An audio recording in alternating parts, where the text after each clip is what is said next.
Ecologicalism. Hello, we are Social Welfare Study Channel Social Welfare People's Site. What image comes to your mind when you think of ecology? I stay away from instant food, eat organic food. I think it's a concept that emphasizes the environment and reduces waste emissions. This time, the concept and philosophy of ecologicalism. We're going to find out what the other theory is about and what ecologicalism is aiming for. Let's take some time to think about the implications of social welfare policies. The concept and philosophy of ecology. Ecology sees the relationship between humans and nature as a partnership and solidarity. So the dissolution of communities, the instrumentation of human beings. Above all, it defines environmental crises and ecological disasters as problems, stressing that nature's oppression has nothing to do with social oppression. Not only man's natural rule, but man pursuing a comprehensive alternative to abolishing all forms of domination and oppression, including even domination. To overcome these social problems, we argue that society needs to be reorganized. Ecology is critical of capitalism.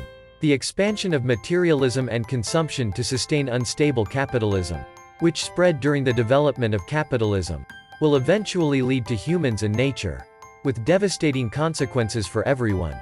As development to improve the standard of living progresses, the monopoly of wealth intensifies. It will be impossible to solve the poverty problem. Capitalism is inherently unfair, unstable and wasteful. Ecology criticizes social movements for measuring social progress as expanding material consumption capacity. Socialism presupposes material-centered values, so the alternative is partial. He insisted on a fundamental change in the way of life beyond that.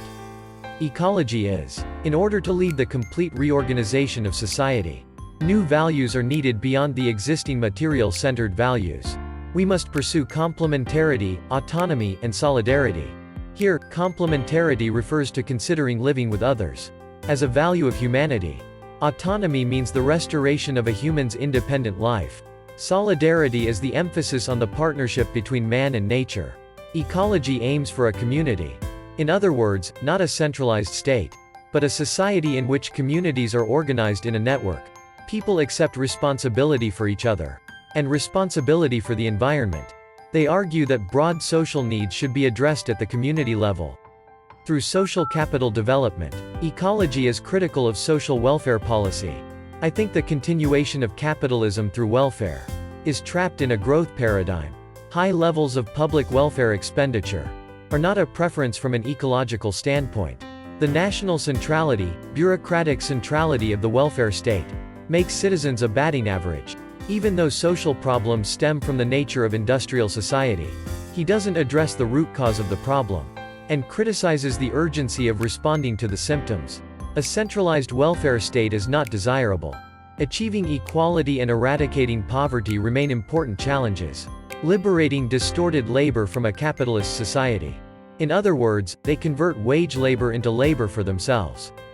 Because it is an important task to put the lost individual's existential needs above the economic logic of capital. Ecology claims the payment of basic income as a means of shortening the labor market and supporting the liberation of labor.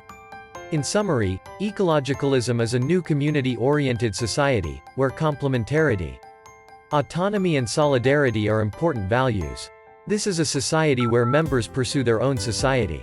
I insist that basic income must be provided to protect the dignity of the members of the community.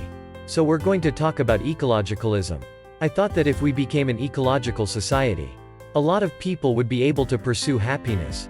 So to get closer to the society that ecology pursues, let's wrap up this session with some time to think about the implications for social welfare policy. How much can social welfare revive communities? In addition, social welfare is currently the materialistic of industrial capitalist society. How much can you spread values that are fundamentally different from marketist values?